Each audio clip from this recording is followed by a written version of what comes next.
नई कहानियों के लिए कृपया हमारे चैनल को सब्सक्राइब करें और सपोर्ट करें।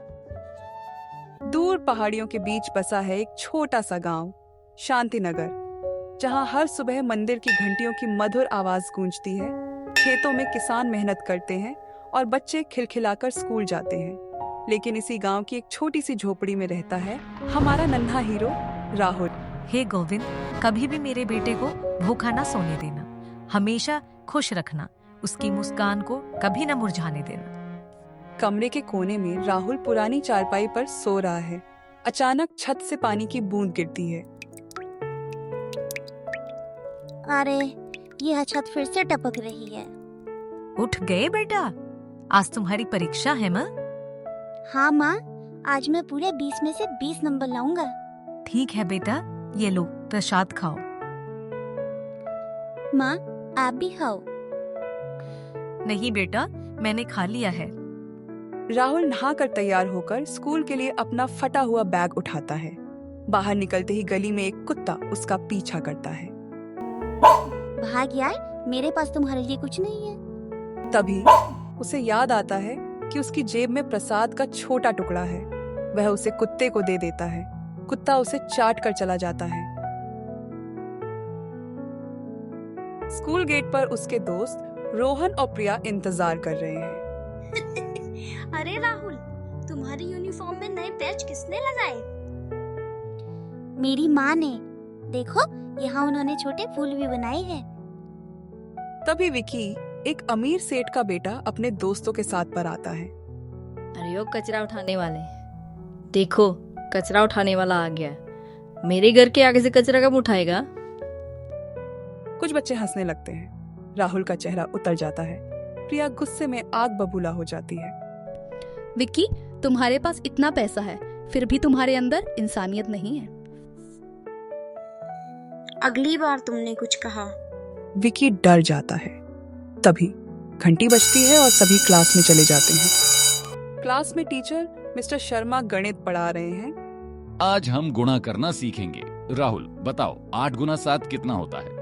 राहुल जवाब देने ही वाला होता है कि विकी फुसफुसाता है। अरे तू जाके कचरा उठा, ये तुझसे नहीं होगा। राहुल गुस्से में विकी की तरफ देखता है, लेकिन फिर शांत होकर जवाब देता है, 8 गुना 7 56। बहुत अच्छा। क्लास, राहुल से सीखो। गरीबी कभी बुद्धि की रुकावट नहीं होती। राहुल अपने घिसे हुए बैग को पीठ पर लटकाए घर लौट रहा है।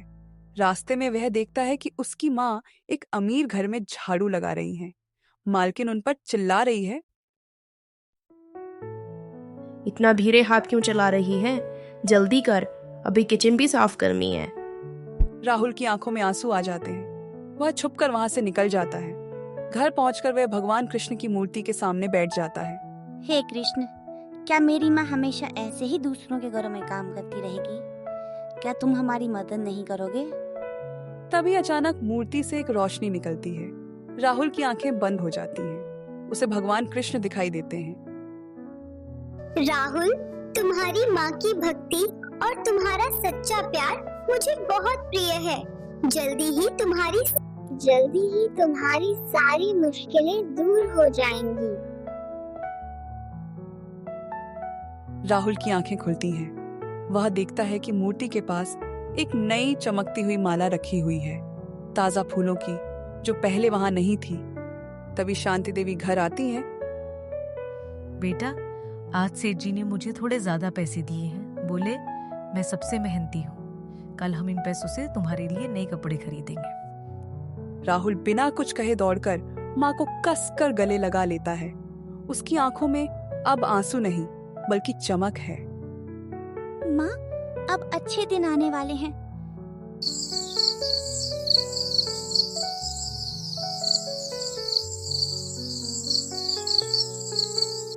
बेटा, रोज रोज दूसरों के घर काम करना बड़ा कठिन है। लोग इज्जत भी नहीं देते। सोच रही हूँ क्यों ना मैं अपना ही छोटा कोई काम शुरू करूँ। हाँ माँ, अगर हम अपना काम करेंगे तो किसी पर निर्भर नहीं रहेंगे और स्कूल के बाद मैं भी आपकी मदद कर दिया करूँगा। जहाँ परिश्रम और भक्ति साथ हो, वहाँ समृद्धि जरूर आती है। शांति देवी घर में एक छोटा सा घर का बना अचार और मिठाई का काम शुरू करती हैं।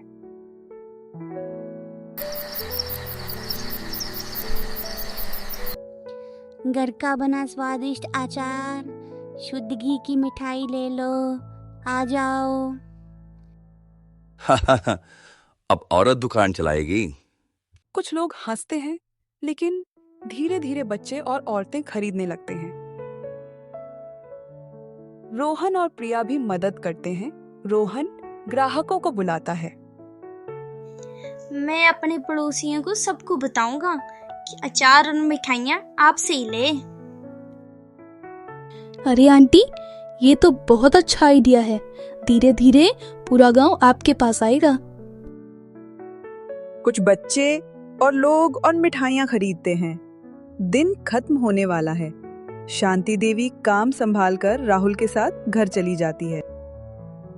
शांति देवी और राहुल बहुत खुश हैं। उनका काम का पहला दिन वाकई अच्छा रहा।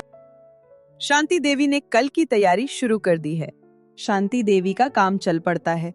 राहुल भी स्कूल के बाद मदद के लिए आता है। स्कूल में विकी राहुल को देखता है। अब राहुल पहले से ज्यादा आत्मविश्वासी है। वाह, अब तू दुकान वाला बन गया है।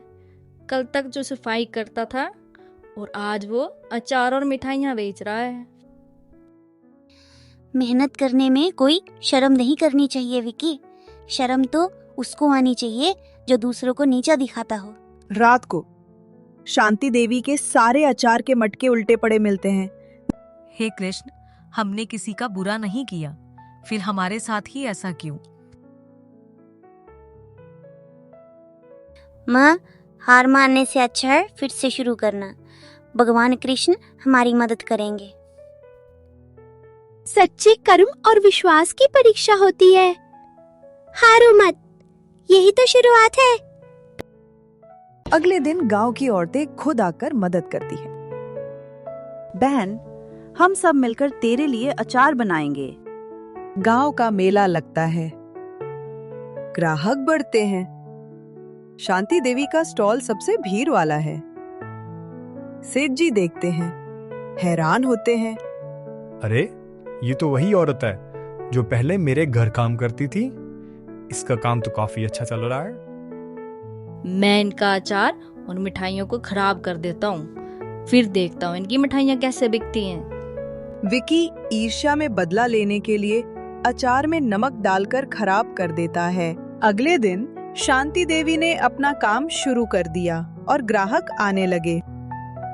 अरे, ये अचार कितना खट्टा है, मिठाइयाँ भी बहुत कड़वी हैं। शांति देवी परेशान हो जाती है। तभी राहुल सबको शांत करता है। रुको, ये अचार हमने नहीं बेचा है। ये अचार किसी ने खराब कर दिया है। लगता है हमारे अचार में किसी ने मिलावट की है। भगवान कृष्ण का चमत्कार।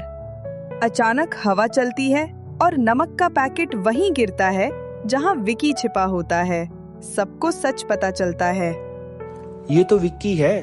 अच्छा, तो ये विक्की की चाल थी। सेठ जी गुस्से में विकी को डांटते हैं। शांति देवी अब गांव की मशहूर उद्यमी बन जाती है। लोग दूर दूर से उनका अचार और मिठाई खरीदने आते हैं। राहुल, याद रखो, मेहनत और भक्ति का साथ हो तो असंभव कुछ नहीं। धन सिर्फ साधन है, असली दौलत माँ का प्यार और अच्छे दोस्त हैं। नई कहानियों के लिए कृपया हमारे चैनल को सब्सक्राइब करें और सपोर्ट करें।